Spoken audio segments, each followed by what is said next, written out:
ఎంత బాగుంటుందో ఆ మాట. 2వ అధ్యాయం 6వ వచనం.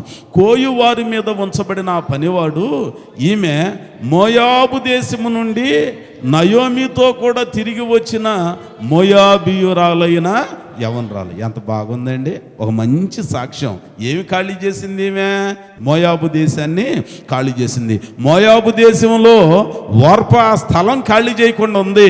ఆమె చరిత్ర అంతటితోనే అయిపోయింది. కానీ రూతమ్మ ఆ మోయాబు దేశాన్ని ఖాళీ చేసింది. నయోమితో కూడా ఎక్కడికి వచ్చిందనంటే ఆశీర్వదించబడిన బెత్లెహేమునకు వచ్చింది. ఎవరితో వచ్చింది అనంటే నయోమితో. నయోమి అనగా మధురమైనది దేవుని వాక్యం. దేవుని వాక్యాన్ని వెంబడిస్తూ పాపిష్టి కార్యకలాపాలను ఖాళీ చేసి ఆ బెత్లెహేములోనికి, సమృద్ధి కలిగిన సంఘంలోనికి మనం రావాలి. ఒక మంచి సాక్ష్యం. మోయాబీరాలే కానీ యవనరాలు. ఆ మాట చెప్పగానే ఆయన అంటున్నాడంట, పొలపు యజమాని ఆ రూతుముతో అంటున్నాడట, నా కుమారి నా మాట వినుము, వేరొక పొలములో ఏరుకోవటానికి నీవు పోవద్దు. ఎక్కడే ఏరుకో, పొలంలో నిలిచి ఉండాలి, పొలంలో దాగి ఉండాలి. ఇప్పుడు రూతుం ఏం చేస్తుందనంటే బోయజు చెప్పినట్లుగా ఆ పొలంలో నిలిచింది, ఆ పొలంలో ఏరుకోవటం మొదలుపెట్టింది. ఆ పొలంలో బోయజు చెప్పినట్లుగా నిలిచి ఉండటం ద్వారా ఆమె కొరిగిన గొప్ప కాపుదల ఏంటో తెలుసా? వాళ్ళందరూ చెప్తున్నాడంట, ఇదిగో ఈ యవనస్తురాలను ఎవరో ముట్టకూడదని యవనస్తులకు ఖండితంగా ఆజ్ఞాపించాడు. మోయాబును ఖాళీ చేసి రావటం ద్వారా ఆ బెత్లెహేములోని పొలములోనికి బోయజు దగ్గరికి రావటం ద్వారా దేవుడు ఆ తల్లికి ఇచ్చిన భాగ్యం ఏంటన్నానంటే బోయజు ద్వారా ఒక మంచి కాపుదలను ఇస్తున్నాడు. 2వది, పోషణకు అవసరమైన పరిగిని నీవు ఏరుకో అంటున్నాడు. ఎక్కడే నిలిచి ఉండు అని అంటున్నాడు. అమ్మ నీకు దప్పికేసినప్పుడు వాళ్ళని అడగాల్సిన పని లేదు, నీకు ఒక హక్కు ఉన్నది. స్వతంత్రంగా కొండల దగ్గరికి పోయి పనివాళ్ళు చేదిన నీళ్లు నీవు త్రాగొచ్చు అని చెప్పాడు. అంతటితో ఊరుకున్నాడా? ఇంకొంచెం క్రిందకు వచ్చిన తర్వాత భోజన కాలంలోనండి అందరూ వాళ్ళు తెచ్చుకొని ఆ సద్ది మూటలు విప్పుకొని తినటానికి కూర్చున్నారు. 14వ వచనంలో బోయజు గారు కూడా వాళ్ళతో పాటే కూర్చొని తింటున్నాడు. వెంటనే ఆయన అంటాడు 2వ అధ్యాయం 14లో, భోజన కాలమున నీవు ఇక్కడికి వచ్చి భోజనం చేసి చిరకలో ముక్క ముంచి తినుమని ఆమెతో చెప్పగా, ఎవరిచ్చారు భోజనం? కూలోళ్ళు తెచ్చుకున్న భోజనం కాదు, అది యజమాని క్యారేజ్. ఎంత గొప్ప భాగ్యం అండి! పొలంలో నిలిచి ఉంటే కలిగే లాభం ఇది. పొలంలో దాగి ఉంటే వచ్చే ప్రయోజనమైన కార్యం అండి ఇదే. ఇప్పుడు ఆయన అంటున్నాడు ఆ చెరకలో మొక్క ముంచి ఆయన తినేదే ఆమెకు అందిస్తున్నాడు. అంతేకాకుండా ఇంకేం చేస్తున్నాడో తెలుసా? ఆ చేను కోయి వారి వద్ద ఆమె కూర్చున్నది. అతడు ఆమెకి పేలాలు అందియగా ఆమె తిని తృప్తి పొంది కొన్ని మిగిలించింది. ఎవరి కోసం మిగిలించింది? అత్త కోసం.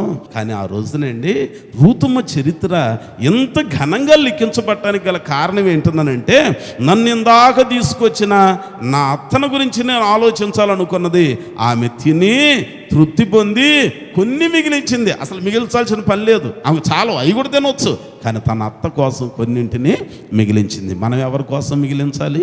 దేవుని కోసం మిగిలించాలి. దేవుడు మనకు సమృద్ధి అయిన జీతం ఇస్తాడు, సమృద్ధి అయిన కూలిని ఇస్తాడు, సమృద్ధి అయిన రాబడిని ఇస్తాడు. అవన్నీ మనం అనుభవించి ఎంత గొప్ప పనిలో మనకి భాగ్యం ఇచ్చిన దేవునికి ఇచ్చేది మనం మిగిల్చి ప్రక్కనుంచే వారిగా ఉండాలి. దేవునికి స్తోత్రం. బైబిల్ గ్రంథంలో చూస్తున్నాం, పొలములో అనుభవాలు చూస్తే పొలంలో ఆ తల్లికి కాపుదల దొరికింది. పొలంలో నిలిచి ఉండటం ద్వారా పొలంలో దప్పికి తీరింది, పొలంలో ఆకలి తీరింది, పొలంలో భద్రత వలయం ఉంది. పొలంలో ఆమెకు తృప్తే కాకుండా ఆమెను నమ్ముకొని వచ్చిన తన అత్తకు కూడా తృప్తికరమైన ఆహారము దొరికింది. దేవునికి స్తోత్రం. ఆ తర్వాత ఇంకొక మాట, పొలంలో జరిగిన వైభవం ఏంటో తెలుసా? ఆ 3వ అధ్యాయంలోనికి రాగానే ఆ 2వ వచనం 3వ వచనంలో అంటుంది, తన అత్త చెబుతుంది, అమ్మ ఆయన ఎవరో కాదు, బయటోడు కాదు, మన రక్త సంబంధి, మన సమీప బంధువుడు, మనల్ని విడిపించగలిగిన వాడు. కాబట్టి నీవు స్నానం చేసి తైలం రాసుకొని నీ బట్టలు కట్టుకొని పొలములో ఉన్న కళ్ళమునకు వెళ్ళింది. వెళ్ళిన తర్వాత ఏమైంది? వైధవ్యపు స్థితి కాస్త వధువు స్థితిగా మార్చబడింది. దేవునికి స్తోత్రం. చూసారా? పొలంలో నిలిచి ఉంటే ఎంత లాభం ఉందో, పొలంలో దాగి ఉంటే ఎంత ప్రయోజనం ఉందో.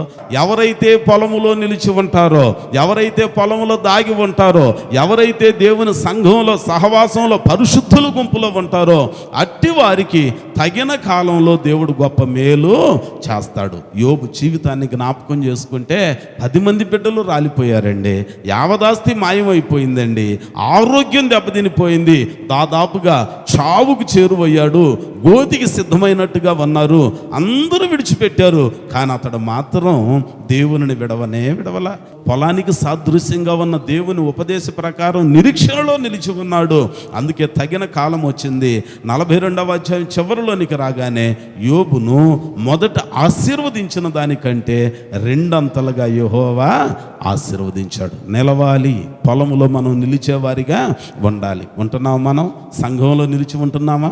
ఉపదేశంలో నిలిచి ఉంటున్నామా? ఒకటి, దేవునికి నచ్చని పాపిష్టి స్థలాన్ని ఖాళీ చేయాలి. బాప్తిస్మం తీసుకొని ఎక్కడికి రావాలి అని అంటే పొలములోనికి వచ్చి పొలములో దాగి ఉండాలి. దావీదు అలాగును దాగి ఉన్నాడు. అందుకే సౌలు చేతిలో నుంచి ప్రాణగండం కాస్త తప్పించబడి క్షేమాన్ని పొందుకున్నాడు. ఇంకా పొలములో ఏముంటుందో తెలుసండి? పొలము అనంటే సంఘం అని అనుకుంటున్నాం, లేకపోతే ఉపదేశ క్రమం అని అనుకుంటున్నాం. మత్తయి సువార్త 13వ అధ్యాయము 24వ వచనం నుండి 30వ వచనం వరకు మీరు చదువుకుంటే గోధుమలను గురించి, గురుగులను గురించిన ఉపమానం ఆయన జ్ఞాపకము చేస్తాడు. ఒక యజమానుడండి మొత్తానికి పొలాన్ని బాగా సాగు చేసి పదును చేసి పదునైన సారవంతమైన పొలములో ఏ విత్తనాలు విత్తాడు అని అంటే మంచి విత్తనాలు విత్తాడు, గోధుమలను విత్తాడు. కానీ లోకంలో ఉన్న జనులు నిద్రపోయేటప్పుడు శత్రువు చేసిన పని ఏంటనంటే వాటి మధ్యలో గురుగులను జల్లి వెళ్ళిపోయాడు. వెళ్ళిపోయిన తర్వాత ప్రియులారా, ఇక్కడ కూడా అండి గోధుమలు గురుగులు ఒకేలాగా ఎదుగుతున్నాయి. కొంచెం ఎదిగిన తర్వాత అర్థమైంది అనుభవం కలిగిన వాళ్ళు అంటున్నారయ్యా, పొలంలో మనం మంచి విత్తనాలు విత్తాంగా, గోధుమలు నాటాం కదా, ఇదేంటి గురుగులు కనపడుతున్నాయి అని అంటే శత్రువు చేసిన పని. సరే వీటిని పెరికేస్తాం ఏమన్నానంటే, ఇప్పుడు పెరికేసామనుకో దానిని అంటుకట్టి ఉన్న గోధుమ మొక్కలు కూడా బయటికి వస్తాయి. అందుకని చెడ్డవాళ్ళతో పాటు మంచోళ్ళకు కూడా కష్టాలు వస్తాయి. కాబట్టి ఎదగని మరి ఎట్లాగునయ్యాయి అని అంటే కోతకాలం వచ్చింది. కోతకాలము వరకు చూడండి 13వ అధ్యాయం మత్తయి సువార్త 30లో అంటున్నాడు, కోతకాలము వరకు రెంటిని కలిసి ఎదుగనియ్యడి. కోతకాలం మందు గురుగులను ముందుగా కూర్చి వాటిని కాల్చి వేద్దాం, కట్టలు కట్టి పక్కన పడేద్దాం, గోధుమలను మాత్రం నా కొట్టులో చేర్చి పెడదాం. దేవునికి స్తోత్రం. అంటే పొలంలో 2 రకాలు ఉంటాయి. ప్రమాదకరమైనవి ఉంటాయి, ఆశీర్వాదకరమైనవి ఉంటాయి, శాపగ్రస్తమైనవి ఉంటాయి, దీవెనకరమైనవి ఉంటాయి. ఎవరు గోధుమలలాగా ఎదిగేవాళ్ళు కావాలి. సంఘం అనే పొలంలో దేవుని దగ్గరికి వచ్చిన తర్వాత వాళ్ళు వీళ్ళు కలిసే ఉంటారు. చూడటానికి అందరం ఒకేలాగానే ఉంటాం. కానీ ఎవరికి తెలుసు అంటే ఎదిగిన తర్వాత కోత కోసే వాళ్ళకి తెలిసిద్ది. ఎదక్కపోయినా యజమానుడై ఉన్న దేవునికి ముందే తెలుసు. తెలిసినప్పుడు మొక్కప్పుడే తుంచేయచ్చు కదండి అని అంటే కృపాకాలం ఇంకా మారతారేమో, ఇంకొక అవకాశం ఇద్దాం, ఇంకొక సమయం ఇద్దామని చెప్పి ఆయన వేచి చూస్తున్నాడు. ప్రియులారా, పొలములో ఏం జరిగిద్ది అని అంటే వేరు చేసే పరిస్థితి అనేది వచ్చింది. ఇదే నాన్న దేవుని వాక్యం అంటుంది. పొలములో జరిగే కార్యాలు, ఒకటి నిలకడగా ఉంటే, నిలిచి ఉంటే ఆశీర్వాదకరమైన అనుభవాలు. రెండవది గోధుమలు గురుగులను గుర్చిన దానిలో పొలములో 2 గుంపులు చేస్తాడు. కోత కాలంలో 2 గుంపులు చేస్తాడు. గోధుమలేమో కొట్లో చేరుస్తాడు, గురుగులనేమో అగ్నికి అప్పగిస్తాడు. అంటే సంఘంలోనికి వచ్చిన తర్వాత మనం ఎట్లాగా ఉండాలి అని అంటే గోధుమలలాగా ఉండాలి, గురుగులలాగా ఉండకూడదు. ఆ తర్వాత 14వ అధ్యాయంలోనికి మనం రాగానే ఆయన ఇంకొన్ని విషయాలు గుర్తు చేస్తూ ఏమని అంటాడని అంటే ఆ పొలంలో జరిగే అనుభవాల గురించి ఆయన చెప్తా ఉండి, ఇదిగో ఆ దినాన్ని ఎట్లాగా ఉంటారని అంటే పొలములో 2 పని చేస్తూ ఉంటారు. ఒకళ్ళు ఎత్తబడతారు, ఒకళ్ళు ఇరవబడతారు. మత్తయి సువార్త 24:40 అంటారు, ఆ కాలమున 2 పొలములో ఉందురో, ఒకడు తీసుకొనబడును, ఒకడు విడిచిపెట్టబడును. 2 స్త్రీలు తిరగలి విసురుతూ ఉందురు, ఒకటి తీసుకొనబడును, ఒకటి విడిచిపెట్టబడును అని అంటాడు.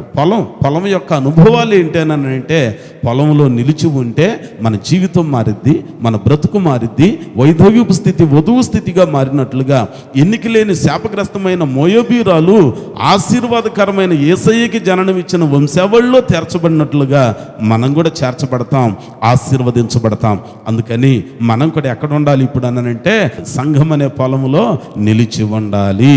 ఇంకొక మాట మీకు జ్ఞాపకం చేస్తా. సమూయేలు గ్రంథం 1వ గ్రంథం 20వ అధ్యాయం.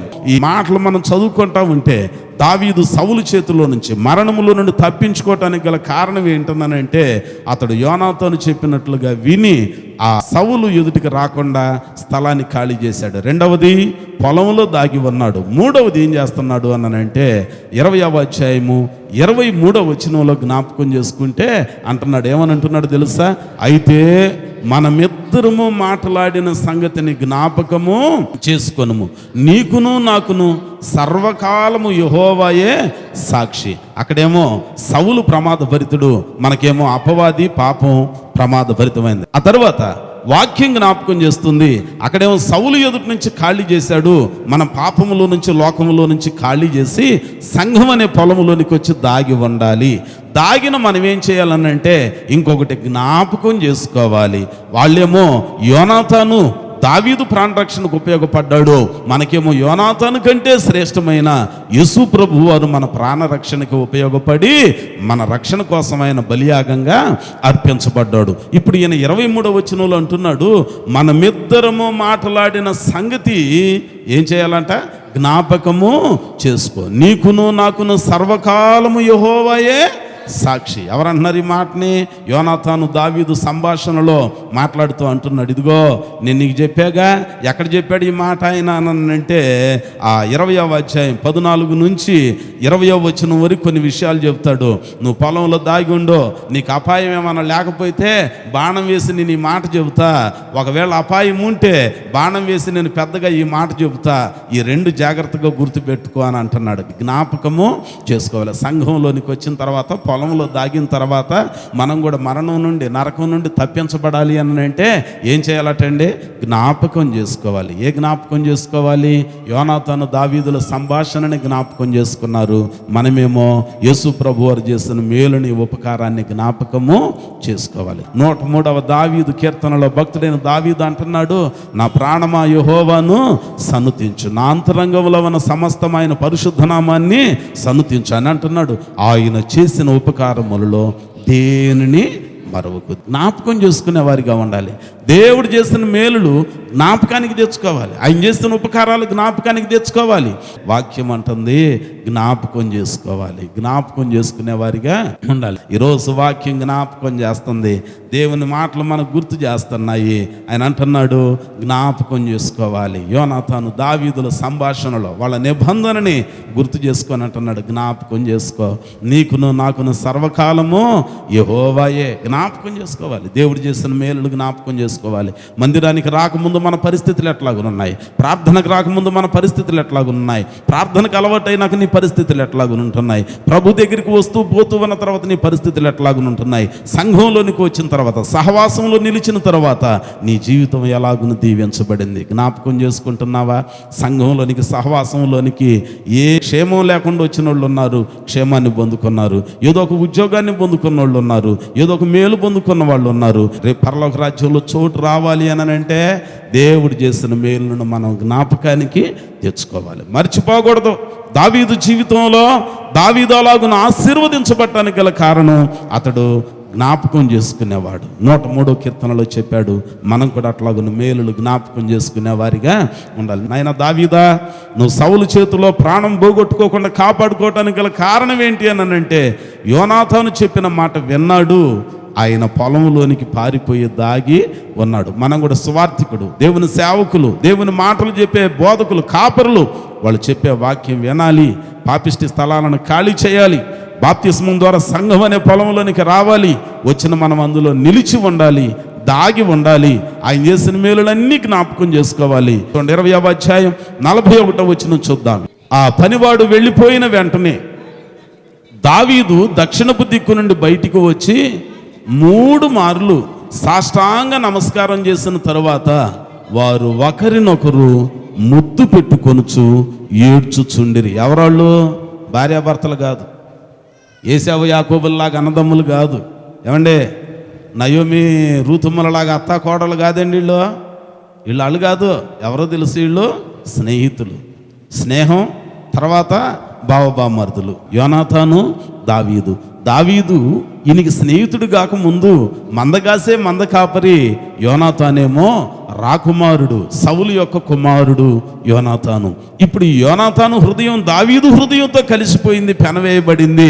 ఇప్పుడు ఈ ఆపదలన్నిటిలో నుంచి బయటపడ్డాడు, సౌలు చేతిలో నుంచి ప్రాణాన్ని దక్కించుకున్నాడు. ఎంత మంచి ఆలోచన చెప్పి ఆయన చెప్పిన ప్రణాళిక ప్రకారం, ఆ స్కెచ్ ప్రకారం దావీదు తప్పించుకొని ప్రాణాన్ని కాపాడుకున్నాక, ఆపద తీరిపోయినాక అక్కడున్న పనివాడిని పంపించేశాడు. పంపించిన తర్వాత దావీదు దక్షిణపు దిక్కు నుండి ఆ పొలంలో దాగి ఉన్న బండ సందులో నుంచి, బండ ప్రక్క నుంచి బయటికి వచ్చి ఎన్ని మార్లు అటండి? 3 మార్లు సాష్టాంగ నమస్కారం చేసిన తరువాత వారు ఒకరినొకరు ముద్దు పెట్టుకొనుచు ఏడ్చుచుండరు. ఇలాగుండగా దావీదు మరింత బిగ్గరగా, అంటే కృతజ్ఞత, యోనాతానా నువ్వు రాకుమారుడు అయ్యా, వాస్తవంగా నువ్వు నన్ను కాపాడాల్సిన అవసరం లేదు, నేను నీతో సహవాసం చేయడానికి పనికొచ్చేవాడిని కాదు, నేను ఎక్కడో గొర్రెలు కాసుకునేవాడిని, నేను ఎక్కడో అంత తెలివితేటలు లేనివాడిని, కానీ నువ్వు రాకుమారుడివి, రాజైన సౌలు కుమారుడివి, రాజ్యంలో అధికారం కలిగిన వ్యక్తికి నువ్వు కుమారుడు అయ్యా. అలాంటి నీవు నా పట్ల ఇంత ప్రేమ చూపించి మీ నాయన వైపు మొగ్గు చూపించకుండా, బంధువులం కదా, న్యాయమే, తండ్రేగా, నేను చెప్పిన మాట నువ్వు వినవా? అందుకే సౌలు కోపం వచ్చి ఏమని తిడతాడో తెలుసా? నాయనా, రే యోనాతానా, దావీదు స్థానం ఖాళీగా ఉంది, ఎక్కడికి వెళ్ళాడు దావీదు అనంటే ఈయనే ఒక కథలాగా చెప్పేస్తున్నాడు. మొన్న అడిగాడు నాన్న, వాళ్ళ ఇంట్లో బెత్లెహేములో మొత్తానికి వాళ్ళు బలి అర్పించాలంట, నేను వెళ్ళి వస్తానని అడిగాడు. సరే రాజుగారికి నేను చెప్తాలే, నువ్వు వెళ్ళిపో అన్నాను, నేనే సెలవు ఇచ్చాను అన్నాడట. వెంటనే ఏమంటాడు తెలుసా? రే ఆగడగొట్టు దాని కొడుక అని తిడతాడు. అయిపోయిందిగా. అయిపోయిన తర్వాత ఇంకొక విచిత్రమైన మాట, సౌలు కోపం తన కుమారుడైన యోనాతాను మీద రగులుకోగానే ఏ మాత్రం కూడా నోరెత్తలా. ఏమన్నాడు తెలుసా? యోనాతాను తండ్రికి సపోర్ట్ చేయట్లా. అక్కడ ఉన్న సౌలు దురాత్మ స్వాధీనంలో ఉన్నాడు కాబట్టి యోనాతాను, అరే రాజ్యం పరువు కాపాడాడు, 6 ముళ్ళ జానుడు ఉన్న గొలియాతును కొట్టడానికి అవనికి ధైర్యం చాలక మా నాయన రాజు సైతం అంతఃపురంలో ఉన్నాడే కానీ బయటికి రాకపోయా, కానీ ఎక్కడో మందగాసే మంద కాపరి, గొర్రెల కాపరి దావీదు వచ్చి శత్రువుని జయించి రాజ్యం పరువు కాపాడాడు, మన ప్రాణానికి ఉపయోగపడ్డాడు, మన క్షేమానికి మూలమయ్యాడు, మనకు మేలు చేసినాడు ప్రాణం తీయాలని అంటున్నాడు. అసలు ఏంటి సంగతి అని చెప్పి తండ్రి అయినా సరే ప్రక్కన పెట్టాడు, న్యాయానికి మంచి నిలకడగా నిలిచిపోయాడు.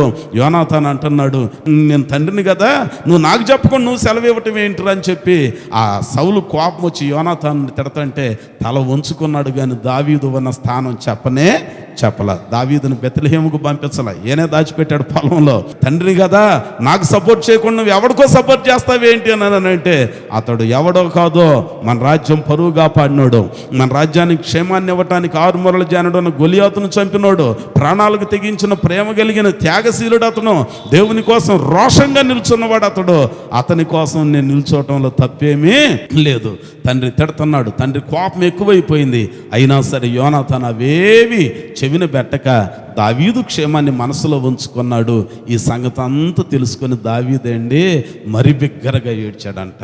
కన్న తండ్రిని కూడా వదులుకొని, నా ప్రాణ రక్షణ కోసం ఇంత త్యాగం చేసావే, ఇన్ని తిట్లు తిన్నావే, మీ నాన్న చేత అవమానం పొందావే, రాకుమారుడు అయ్యుండి, సేనాధిపతి అయ్యుండి, మిగిలిన సైనికులందరి ముందు, ఒక మామూలు సామాన్యమైన మనుషుల ముందు నిన్ను తిడతంటే ఏ మాత్రం కూడా సిగ్గుపడకుండా నా ప్రాణ రక్షణ కోసం నువ్వు మీ నాన్నతో తిట్లు తిన్నావు, నలుగురిలో పలచనయ్యావు, ఎన్నిక లేని వానిగా తృణీకరించబడ్డావు అని చెప్పి ఆ మేలంతా జ్ఞాపకానికి తెచ్చుకొని మరి బిగ్గరగా ఏడ్చాడు. చివరిది ఏంటి అనంటే ఆ 20వ అధ్యాయం 41వ వచనంలో చెప్పినట్లుగా మేలు చేసిన వారి పట్ల కృతజ్ఞతను చూపించే వారిగా ఉండాలి. యోనాతాను పట్ల కృతజ్ఞతను చూపించి తలచుకొని మరి బిగ్గరగా దావీదు ఏడుస్తున్నాడు. నా ప్రాణ రక్షణకి ఎంత త్యాగం చేసావా, మన ప్రాణ రక్షణ కోసం త్యాగం చేసిన యేసయ్య కోసం మనం కూడా కృతజ్ఞత కలిగి ఉంటే మన బ్రతుకు కాలం అంతా, చావైనా బ్రతుకైనా, ఎంత కష్టమైనా ఎంత నష్టమైనా,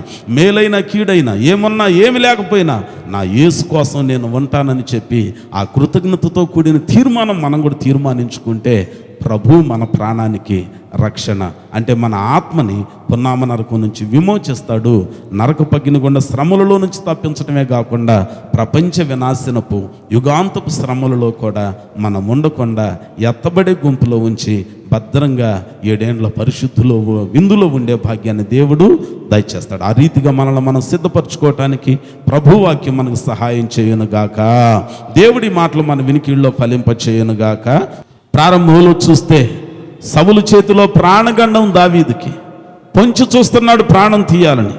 కానీ తర్వాత చూస్తే ప్రాణం పోగొట్టుకోక ప్రాణాన్ని కాపాడుకొని మనసులో నెమ్మది కలిగి దావీదు తన పురమునకు వెళ్ళాను, పట్టణమునకు వెళ్ళాను. యోనాతాను కన్నా కూడా శ్రేష్టమైన దేవుని సేవకులు చెప్పే స్వార్థను మనం వినాలి. దావీదు విన్నాడు, మనం కూడా వినాలి. విన్న ఆయన సౌలు ఎదుటికి రాకుండా స్థలాన్ని ఖాళీ చేశాడు. నేను ఎప్పుడు కూర్చునే స్థలమే, అమావాస్యకి అక్కడ ఉండాలి కదా, విందులో నేను ఉండాలి కదా, రాజు సిద్ధం చేసిన విందు కదా. అయినా యోనాతాను చెప్పాడు, ఆ స్థలాన్ని ఖాళీ చేశాడు. మనం కూడా దేవునికి నచ్చని పాపిష్టి కార్యకలాపాలతో కూడిన స్థలాలని ఖాళీ చేద్దాం, మారు మనసు పొందుదాం, పాపులమని తెలుసుకుందాం, తెలుసుకున్న పాపాన్ని ఒప్పుకుందాం, ఒప్పుకున్న దానిని విడిచిపెడదాం. పాప క్షమాపణ నిమిత్తం బాప్తిస్మమును పొంది సంఘమనే పొలములోనికి వద్దాం, సహవాసంలోనికి వద్దాం, ఉపదేశములోనికి వద్దాం, పొలములో దాగి ఉందాం, పొలములో నిలిచి ఉందాం. రూతమ్మ బోయజు పొలములో నిలిచి ఉన్నది, అక్కడ కాపుదల ఉన్నది, మంచి పోషణ ఉన్నది, దప్పిక తీరింది, సంతృప్తి దొరికింది, కొన్ని మిగిలించి తన అత్తకు కూడా సిద్ధం చేసింది. వధువు స్థితికి రూపాంతరపరచబడింది. వైధవ్యపు స్థితే, భర్తను పోగొట్టుకున్న విధవరాలే. కానీ పొలపు యజమాని చెప్పిన పద్ధతి ప్రకారం నిలిచి స్థిరంగా ఉండటం ద్వారా కలిగిన వైభవం వైధవ్యపు స్థితిని ఆ వధువు స్థితిగా మార్చడానికి ఉపయోగపడింది. పొలములో నిలిచిన మనోహర దంపతులకి దేవుడు తారసపడ్డాడు. పొలములో మందలు కాస్తున్న వారికి దేవుని దూత ప్రత్యక్షమై దావీదు పట్టణమందు రక్షకుడు మీ కొరకు పుట్టి ఉన్నాడని చెప్తున్నారు. పొలములో 2 రకాల వాళ్ళు ఉంటారు. కోత కాలంలో గోధుమలను ఒక ప్రక్కన, గురుగులను ఒక ప్రక్కన. గోధుమలనేమో కొట్టులో చేరుస్తారు, గురుగులని అగ్నిలో పడవేస్తారు. అయ్యో, పొలములో 2 రకాల వాళ్ళు, ఒకళ్ళు ఎత్తబడేవాళ్ళు, ఒకళ్ళు విడవబడేవాళ్ళు. ఆయన చేట ఆయన చేతిలో ఉన్నది. పొలములోని ధాన్యమంతా ఒక చోటికి పోగు చేసేదే కళ్ళం. కళ్ళంలో తూర్పార పట్టణ అయ్యి ఉన్నాడు. తూర్పార పట్టినప్పుడు మేలిమి గట్టి గింజలన్నీ రాశిగా స్థలములో ఉంటాయి. తాలు గింజలన్నీ గాలికి ఎగిరిపోతాయి, వాటి స్థానం తప్పిపోతాయి, ఖాళీ అయిపోద్ది. మేలిమి గింజలు మాత్రమే నిలకడగా నిలిచి ఉంటాయి. దైవ జనాంగమా, ఈ రోజున మనం పొలంలో నిలిచి ఉండాలి. నిలిచిన మనం ఆయన చేసిన మేలును జ్ఞాపకం చేసుకోవాలి. మేలు చేసిన ఆయన పట్ల కృతజ్ఞతా బుద్ధి కలిగి నిరంతరం ఆయనని ప్రేమతో ప్రేమించేవారిగా యోనాతాను దావీదులు ఒకరినొకరు ముద్దు పెట్టుకొని ఉన్నారు. ముద్దు ప్రేమకు గుర్తు, దేవునిని ప్రేమించేవారిగా. అపాయము నుంచి తప్పించిన యోనాతానును దావీదు ముద్దాడి ఉన్నాడు, బిగ్గరగా ఏడ్చాడు. మనలను కూడా అపాయముల నుంచి, రోగముల నుంచి, ప్రమాదముల నుంచి, కీడుల నుంచి తప్పించిన యేసును ప్రేమించేవారిగా ఉన్నాం. ప్రార్థన చేసుకుందాం. పాస్టర్ గారు ప్రార్థన చేస్తారు, అందరూ ప్రార్థనలో ఏకీభవించుదాం. మహాపరిశుద్ధుడా, మిక్కిలి కృప కలిగిన మా తండ్రి, జీవము కలిగిన దేవా, జీవాధిపతి, మీ కొందనాలు స్తుతులు స్తోత్రాలు చెల్లిస్తున్నామయ్యా. ఈ నూతన సంవత్సరంలో ప్రభా, 1 నెల ముగించుకొని నాయన, ఈ నూతన నెలలో మొదటి వారంలో మేము ఉండటానికి నాయన మీరు ఇచ్చినటువంటి కృపకై మీ కొందనాలు చెల్లిస్తున్నామయ్యా. అల్పులమయోగ్యులము, ఎందుకు పనికిరాని వారమైనా అయినప్పటికీ మీ కృప ద్వారా, మీ ద్వయ ద్వారా ఈ సజీవమైన స్థితిని ప్రభా ఆరాధించే భాగ్యమును మా మటుకు అయా, మా కుటుంబానికి, మా సంఘానికి మీరు ఇచ్చినటువంటి యోగ్యతకే మీ కొందనాలు స్తుతులు స్తోత్రములు చెల్లిస్తున్నామయ్యా. సంఘములో నా తండ్రి కృప కలిగిన మా ప్రభువా, దైవ సేవకులు నిలవబెట్టుకుని నాయన మాతో మాట్లాడిన రీతిని బట్టి మీ కొందనాలు చెల్లిస్తున్నాం అయా. దావీదు ప్రభువా స్థలాన్ని ఖాళీ చేయటము ద్వారా రక్షణ పొంది ఉన్నాడు, ప్రాణాన్ని కాపాడుకోగలిగాడు నాయన. మేము కూడా దావీదు వలె అయా ఈ లోకములో చెడగొడుతున్న ప్రతి పరిస్థితిని ఖాళీ చేసే వారంగా, పాపస్థితిలో నుంచి బయటికి వచ్చే వారంగా, పరిశుద్ధమైన దేవుని పాదాల చెంత గడిపే వారంగా నాయన మేము ఉండటానికి మీ కృపను చూపమని ప్రార్థిస్తున్నాం నాయన. ఖాళీ చేసి ఉట్టిగా ఉండలేదు కానీ నాయన పొలములో దాగి ఉన్నాడు నాయన. సంఘములో మేము దాగి ఉండే వారంగా, సంఘములో మారు మనసు పొందే వారంగా, రక్షణ పొందే వారంగా నాయన అయ్యా నీ కృతజ్ఞత కలిగి జీవించే వారు ఉండటానికి సహాయం చేయమని ప్రార్థిస్తున్నాం. దావీదు ప్రభా నాయన యోనాతాను మాటలను బట్టి ఆ రీతిగా చేస్తున్నాడు. వారి స్నేహం ఎంతో గొప్పది నాయన. ఈ లోక స్నేహము నాయన అయా చెడుకు దారి చూస్తూ ఉంటుంది నాయన. స్నేహాల వల్ల ఏమీ ఉపయోగం ఉండదు నా తండ్రి. అయా వారికి ఉన్న స్నేహం బహు విలువైనది, గొప్ప పాఠాన్ని చూపిస్తుంది. ఇంతగా స్నేహితులు ఉంటారా అని ప్రభా మేము నాయన ఆశ్చర్యపడే విధంగా స్నేహం చేశారు. తండ్రిని కూడా కాదుకుని దావీదుకి ఆశ్రయాన్ని కలిగించాడు ప్రభా. మా ఆశ్రయ దుర్గము నీవే, మా దాగుచోటు నీవే, మా అపాయాలలో భయంకరమైన పరిస్థితుల్లో మమ్మల్ని దాచిపెట్టేది నువ్వు ఒక్కడవే ప్రభా. మా మంచి స్నేహితుడివే మీకు వందనాలు చెల్లిస్తున్నా. కృపగలిగిన మా ప్రభా మీకు వందనాలు. మిమ్మల్ని విడవక, మీతో స్నేహం మేము విడవక అయా నమ్మకంగా చివరి వరకు బ్రతకటానికి మీ కృపను చూపమని ప్రార్థిస్తున్నాం. ఏదో ఆశించి లోకంలో స్నేహం చేస్తాం, ఏదో ఉపయోగం ఉంటేనే కానీ అయా స్నేహానికి ఇష్టపడము నాయన. అటువంటి స్నేహాలు, అటువంటి మనసులు మాయి నాయన, అటువంటి స్థితుల నుంచి విడిపించమని మీ సన్నిధిలో వేడుకుంటున్నాం. దావీదు చేసిన, యోనాతాను చేసిన స్నేహము మేము గుర్తెరిగి మీతో చేయటానికి మీ కృపను చూపమని ప్రార్థిస్తున్నాం. దావీదుకి క్షేమాన్ని ఇచ్చిన దేవుడివి నాయన, మేము కూడా గుర్తెరిగి నీ సన్నిధిలో కనబడే భాగ్యమును దయచేయమని వేడుకుంటున్నాం. అయా మందిరములో సంఘములో చేరిన ప్రతి ఒక్కరిని మీరు జ్ఞాపకం చేసుకునండి, ఆశీర్వదించండి. యోనాతాని కంటే, బోయాజీ కంటే, నయోమి కంటే గొప్పవాడు ఒకడున్నాడని, ఆయన నిజమైన దేవుడు, సజీవమైన దేవుడిని గుర్తెరిగి నీ బిడ్డలందరినీ పాదాల చెంత గడిపే భాగ్యముతో సంఘమును మీరు ఆశీర్వదించండి. గట్టి గింజలుగా మీరు ఆశీర్వదించండి. గోధుమల వలె బిడ్డలు మీరు దీవించి స్థిరపరిచి క్రీస్తునే బండ పైన సంఘమును మీరు కట్టమని మీ సన్నిధిలో వేడుకుంటున్నాం. కరువైన, ఖడ్గమైన, ఇరుకైన, ఇబ్బంది అయినా సంఘమును వదలక అయా సంఘములో దాగి ఉండటానికి మీ కృపను చూపమని ప్రార్థిస్తున్నాం. ఈ సమయంలో విత్తిన వాక్కులు ప్రతి బిడ్డ హృదయములు నూరంతలుగా ఫలింపచేయండి. నీ బిడ్డలని సన్నిధిలో నీకు వచ్చే మనమైతే విన్నవించుకుంటున్నారు. ప్రతి మనవిని అంగీకరించి బిడ్డలకు జవాబులను దయచేయమని మా ప్రభువైన క్రీస్తు నామమున పేట ప్రార్థించి అడిగి వేడుకుంటున్నాము తండ్రి, ఆమేన్.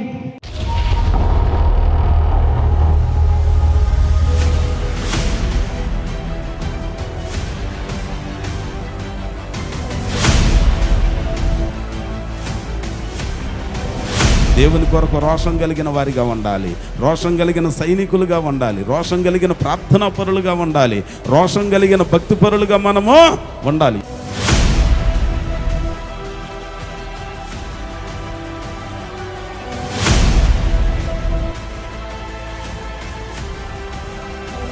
ఎంత గొప్ప గొలియాతు లాంటి బలమైన సమస్యలైనా వాటన్నింటిలో మనం విజయం పొందుకోవాలనంటే దేవుని కొరకు రోషం కలిగిన వారిగా మనం ముందుగాక.